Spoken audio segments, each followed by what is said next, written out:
20-ға шейін тұрмысқа шығып кету керек қой қыздарымыз. Иә. Және соны жұбайларымызға жақсылап соны түсіндіруіміз керек. Соған дейін қызды дайындау керек те, тәрбиелеп. Мысалы мен өзім жұбайыма айтып отырамын, мына қыздарым саған аманат деймін.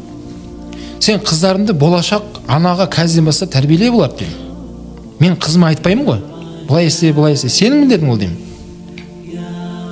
Өткен мынандай бір нәрсе бар қоғамда, ешкімнен қалып кетпесін, өз қатарынан қалып қоймасын. Иә. Қалып қоймасын. Жоқ, ең маңызды нәрсе қалып қойып жатқан болса, ананың бәрі адырам қалсын. Ол ешкім ешнәрсені қалып қоймайды. Бірақ ол қыз бала өзінің болашақтағы ана болатын өмірге дайындықсыз барса, онда көп нәрсені қалып қояды. Ертең тұрмысқа шығады, оны әкесіне қарап, біреу ағасына қарап қызығып алады біреудің оның қызын. Бірақ қайдан білсін ол қыз ол нәрсені көрмегенін. Ана біреудің ерке баласы ма, біреудің ерке қызы. Сонымен екеуінің